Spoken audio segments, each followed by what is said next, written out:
you help the market. Absolutely. Hello. I'm super excited to be here today with you.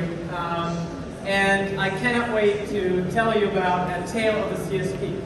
So right before we get into the story today, I will talk to you about who I am and the company that I work for. So I'm the CEO and founder of METAVSHN.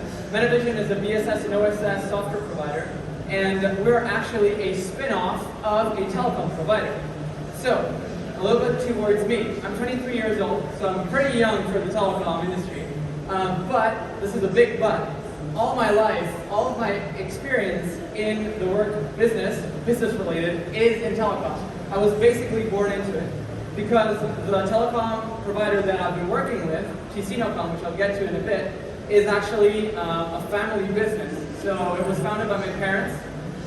You can see it on the next slide. In 1996, we started with the deedly-doos with dial-up internet, and we slowly progressed into selling more and more services. We're also amongst the first to provide VoIP services in Switzerland and in Europe. Today, we support over 40,000 subscribers in Switzerland, and we offer more than 10 services. And if you look at the next point, we're just 7 people. Now you might be wondering, how can you do it selling 10 services to 40,000 customers, and we're still growing all these years, and how can you do it with 7 people? And that's 7 people, including me and my parents, which are just basically managing the business today, not really into operations. I think that the majority of the reason why I can attribute this to, and that's going to lead me into the story today, is that we have a really strong background in software development.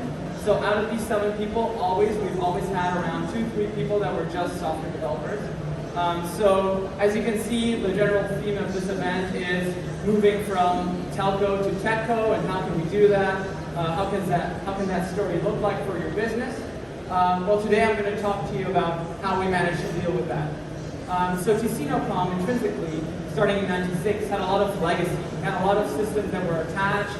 You know, my dad, might be different from your realities, but he would come in one day and say, hey guys, I found this new VoIP soft switch. Let's try it out, let's install it. Really great, but that led to us having 50,000 different systems for billing, for operations, for provisioning. And therefore, 4 years ago, we said, stop. We have too much complexity in our landscape, which leads to a lot of friction between these systems. If someone will buy 5 services, it causes a pain because we need to provision all of these, and ultimately it would drive our costs really high. To put it in perspective, I also see this as the case for bigger operators, so there's a really big parallelism going on. We said to ourselves, what do we want to achieve? We have a strong software background, and we want to solve our issues. What do we want to reach? We can summarize it with this. We wanted to be able to plan our products and services, so manage our product catalog, onboard new customers and allow existing customers to order their services, provision services and hardware dynamically throughout the whole life cycle, reach billing, making money. We wanted to have an easy way to do that, and at the end, closing the loop, supporting our customers, because that's the most important thing. They want to access their digital services, they want to see what's going on, and the employee experience mattered a lot. You know, if you've ever worked in your operations teams at telecom operators, you know that's not an easy life. You're dealing with 50 different applications, they all suck, they look terrible, and the C-suite doesn't care about replacing them because it just works. So that's what we wanted to tackle with METAVSHN. So how does it look like? How did we do it? We basically started with a basic approach saying we're going to have a few applications, endpoints that are going to be accessed by customers, applications, and by our team.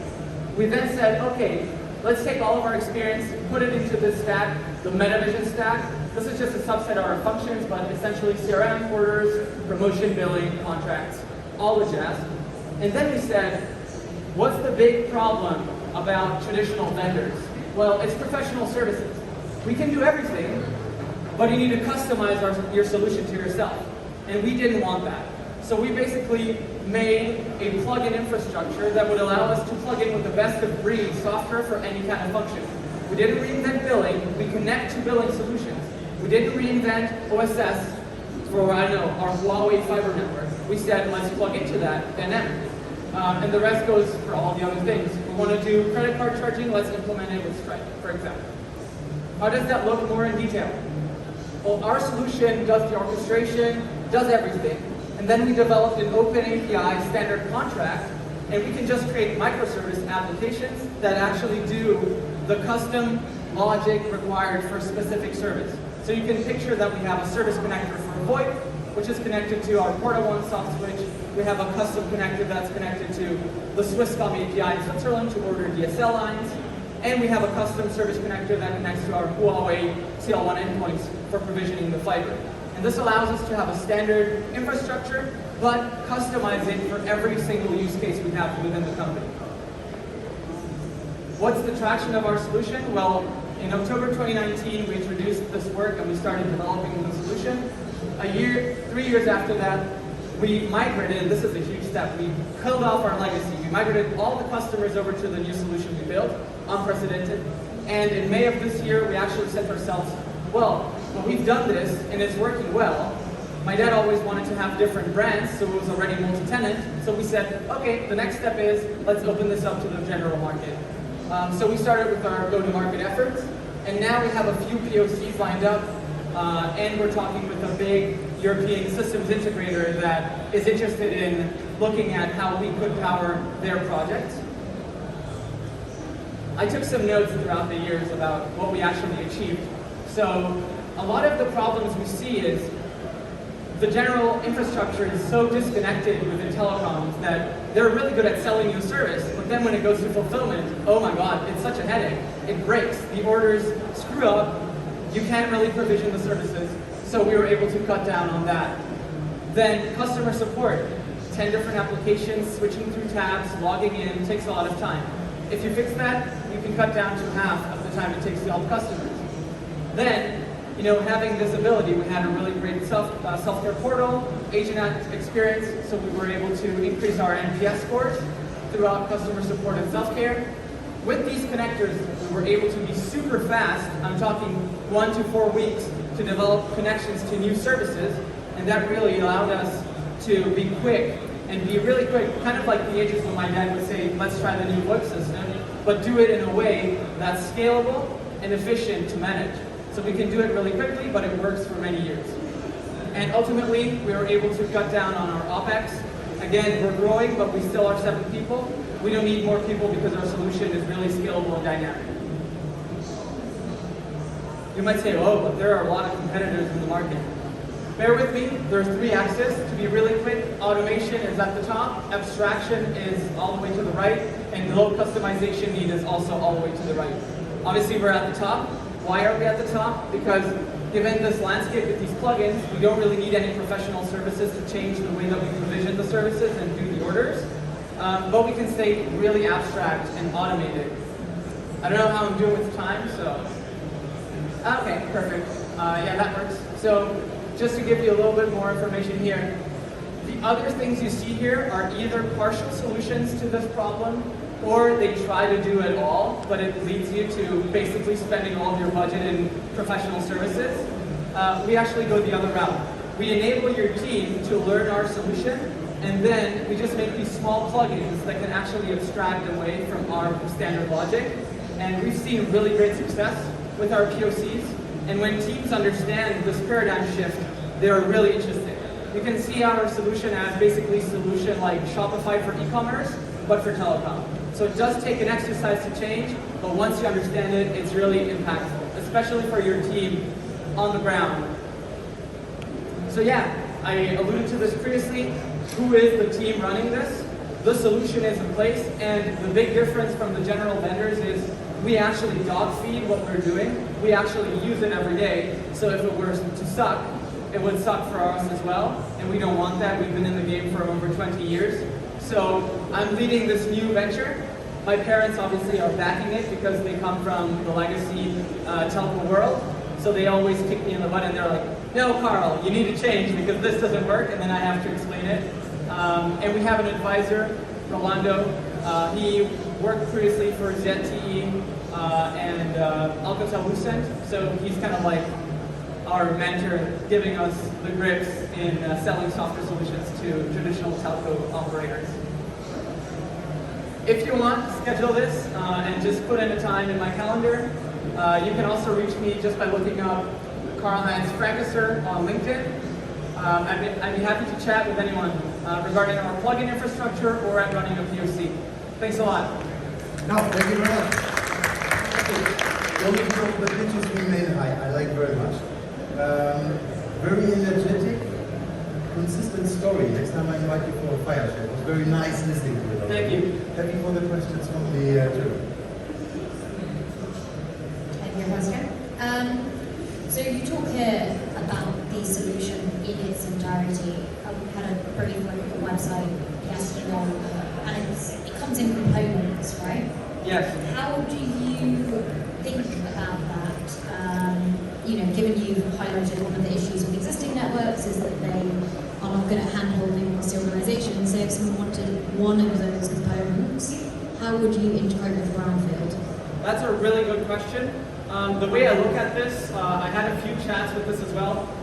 Traditional telcos are really used at, let's say, saying, oh, let me get the billing here, let me get the product catalog there. Our approach is a bit more radical in the sense that if we go back to, I don't know if it's going to go, but if we quickly go back to the systems architecture slide, you can't really pick and choose which module you get out of this. It comes as an entire stack, but we have many connectors. So we have a service connector, which is like for services and stuff like that, but we also have billing connectors, so you can connect it to your legacy ERP. We have logistics connectors to connect to warehouse management systems and stuff like that, and hardware connectors for the hardware provisioning. So we can actually give you all of these benefits. You can choose not to use some of them, right? Skip it, just use the connectors to connect to your legacy so you can slowly start bringing up the workloads into the METAVSHN cloud offering. I don't know if I answered completely, but it is like a step-by-step approach to slowly get rid of all the legacy. That's the approach we used in CasinoCom to migrate all of the customers away. I'd like to extend that question about the integration with legacy components.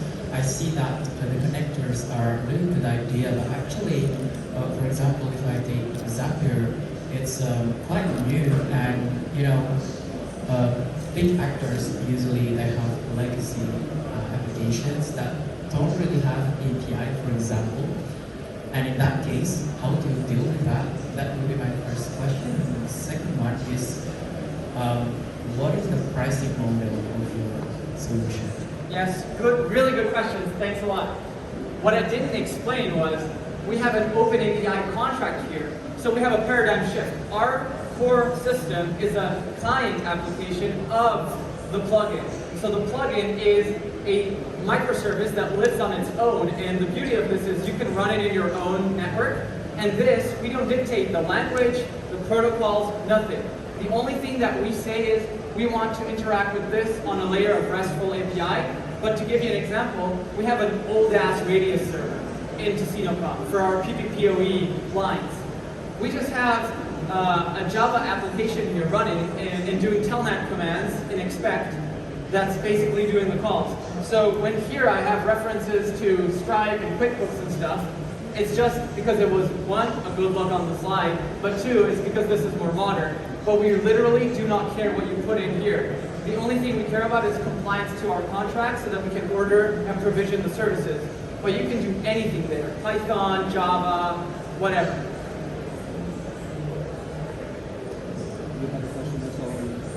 How about the pricing model? Oh, sorry, got ahead of myself. We price in two ways. We have a minimum commitment to run the platform, varies depending on the size, and then we have a variable cost that basically plugs into the number of active subscribers you have on the platform.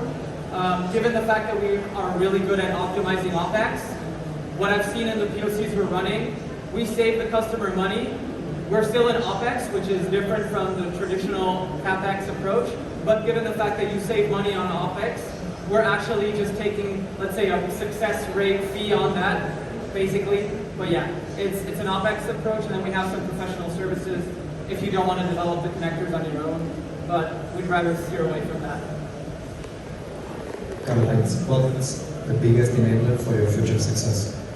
So the biggest enabler is the telcos are shifting. You can see it on these events. They're saying cloud native. We want to become a techco instead of remaining a telco. And I'm seeing that traditional software vendors are kind of lagging behind on this. They're still really heavy on selling you the professional service. Like, we can do everything but nothing, really. And our approach is really like, you take our platform, we're like Shopify. Like, I look up to Shopify, I love them. We're like that. You take our platform and you go to town. Like, that I think is the biggest enabler. Telecoms are realizing they want to have connectors to stay lean and stop bothering about having 15 services when they merge and stuff like that. So I really see there's a lot of potential for disruption there. Fantastic. Amazing. Thank you very much again. Yes. Fantastic energy. I like to listen. But we Thanks. need to continue. So Yes. technical. Thanks. Thank you, guys.